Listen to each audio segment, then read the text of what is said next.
ভোলা বাংলাদেশের দ্বীপ জেলা হিসেবে পরিচিত সব জায়গাটি, আর আজ আমি সেই ভোলার সকল সৌন্দর্য আপনাদের মাঝে তুলে ধরব। তাই তো আজকের এই ভিডিওতে এই জেলার 12টি নাম করা স্পট থেকে ঘুরিয়ে নিয়ে আসবো আপনাদেরকে। সেক্ষেত্রে আপনারা যারা ভোলা আসার প্ল্যানিং করছেন এবং কি ভোলার সৌন্দর্য দেখতে চাচ্ছেন, তাদের কাছে এই ভিডিওটি খুবই গুরুত্বপূর্ণ হতে যাচ্ছে। তো দর্শক, চলুন আমরা কথা না বাড়িয়ে ভোলার অপরূপ সৌন্দর্যের মাঝ থেকে ঘুরে আসি। ভোলা বাংলাদেশের দক্ষিণাঞ্চলের বরিশাল বিভাগের একটি প্রশাসনিক অঞ্চল, আর এই ভোলার পূর্বের নাম ছিল দক্ষিণ শাহবাজপুর। কথিত আছে ভোলাগাজী নামে এখানে একজন মাঝি ছিল, আর তিনি অনেক জনপ্রিয় ছিল, আর তাই ভোলাগাজীর নাম অনুসারে এক সময় এই অঞ্চলের নাম রাখা হয় ভোলা।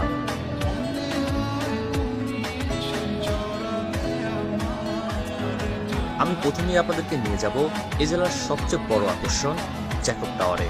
হ্যাঁ বন্ধুরা, এটি বর্তমানে বাংলাদেশের সবচেয়ে বড় ওয়াচ টাওয়ার হিসেবে পরিচিত, আর এই টাওয়ারটি ভোলা জেলার চরপেশন উপজেলা শহরে অবস্থিত। তাই তো অনেক দূর দূরান্ত থেকেও লোকজন এখানে আসে এই জ্যাকব টাওয়ারের সৌন্দর্য দেখার জন্য। এছাড়াও এই টাওয়ারটি রাতের বেলা ফুটে ওঠে নতুন রূপে। আপনি চাইলে এই টাওয়ারের উপরে উঠতে পারবেন। এখান থেকে 100 টাকার বিনিময়ে একটি টিকিট ক্রয় করে চলে যাবেন উপরে, আর উপরে গিয়ে এই টাওয়ার থেকে 100 কিলোমিটার দূরের সৌন্দর্য উপভোগ করতে পারবেন এই টেলিস্কোপের মাধ্যমে। তাই তো যদি এখানে আসেন, সেক্ষেত্রে এই জ্যাকব টাওয়ারের উপরে উঠেও ঘুরে যাবেন।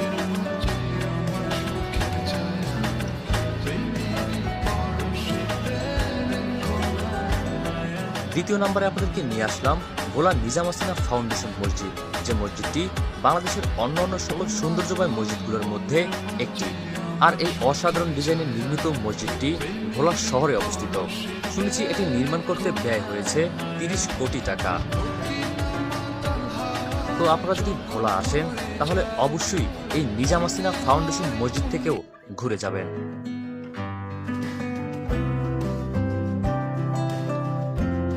এবার আমরা চলে আসলাম ভোলা খামারবাড়ি রিসোর্টে। বর্তমানে বাংলাদেশের মধ্যে এই রিসোর্টটি খুবই পরিচিত।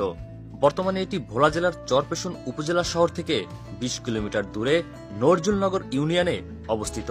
তাই তো আপনি যদি আপনার পরিবার পরিজন নিয়ে একটু নিরিবিলি সময় কাটাতে চান, তাহলে চলে আসতে পারেন এই খামারবাড়ি রিসোর্টে।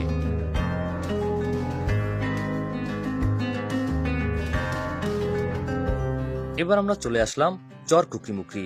এটি বাংলাদেশের সর্বদক্ষিণে অবস্থিত একটি দ্বীপ, যার এক পাশে মেঘনা নদী ও আরেক পাশে সমুদ্র সৈকতের সৌন্দর্য রয়েছে।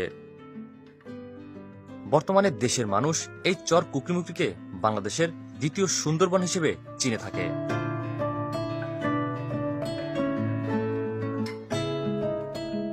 আপনি যদি চর কুকরিমুকরি আসতে চান, সেক্ষেত্রে ভোলার চরপেশন উপজেলা থেকে দক্ষিণ এশিয়া থানার কসুপিয়ার ঘাটে আসতে হবে।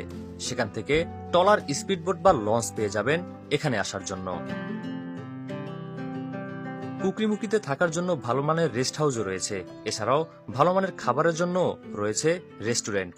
তাই তো আপনারা ভোলা আসলে একদম নিশ্চিন্তায় ঘুরে যেতে পারেন এই প্রকৃতির রাজ্য চর কুকরিমুকরি থেকে।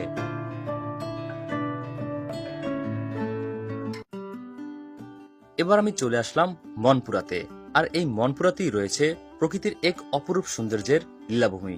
ভোলা দ্বীপ থেকে প্রায় 40 কিলোমিটার দূরে এই দ্বীপের নাম মনপুরা। মনপুরা শব্দটি মোটামুটি আমাদের সবারই পরিচিত। তার একমাত্র কারণ হচ্ছে 2009 সালে মুক্তি পাওয়া মনপুরা সিনেমা। মনপুরার সবচেয়ে বড় আকর্ষণ হচ্ছে এখানকার এই দক্ষিণ হাওয়া সি বিচ, যেখানে আসলে আপনি কক্সবাজার ও কুয়াকাটা সমুদ্র সৈকতের ফিল পেয়ে যাবেন। দেখুন, একদম সেরকমই। মনপুরা দ্বীপটি খুবই সুন্দর। আপনি যদি এখানে আসেন, তাহলে এখানকার প্রত্যেকটি পর্যটক স্পটগুলো একে একে ঘুরে দেখতে পারবেন। চলে আসলাম আরো একটি নতুন জায়গায়, যার নাম তারুয়া সমুদ্র সৈকত। দীর্ঘ পথ পাড়ি দিয়ে যেখানে মেঘনা নদী মিলেছে বঙ্গোপসাগরে, সেখানেই মাথা তুলে দাঁড়িয়েছে এই চর।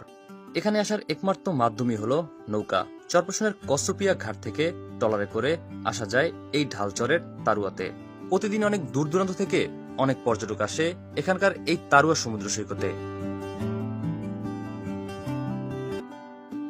এবার ভিডিওতে যেই জায়গাটি দেখতে পাচ্ছেন, এটি হলো ভোলা জেলার মধ্যে খুবই পরিচিত একটি জায়গা, যার নাম গরিবের ডুবাই।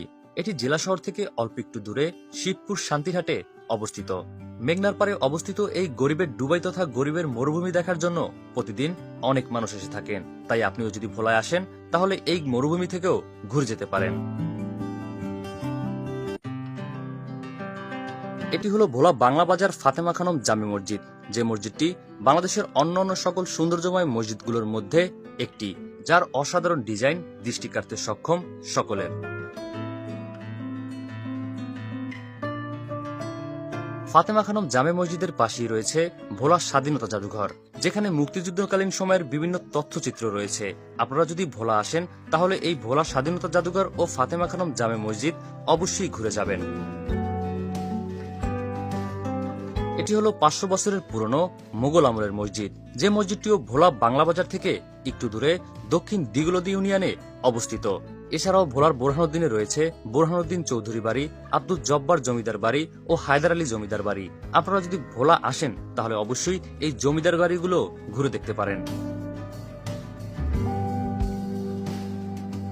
বন্ধুরা, একসাথে 12টি আকর্ষণীয় জায়গা থেকে ঘুরিয়ে নিয়ে আসলাম আপনাদেরকে। সেক্ষেত্রে ভিডিওটি আপনাদের কাছে কেমন লেগেছে অবশ্যই জানিয়ে দেবেন কমেন্টে। আর যদি বেশি ভালো লেগে থাকে তাহলে অবশ্যই শেয়ার করে পৌঁছে দেবেন আপনার অন্যান্য সকল বন্ধুদের মাঝে। তাহলে আজ এই পর্যন্তই, সকলে ভালো থাকবেন। আল্লাহ হাফেজ।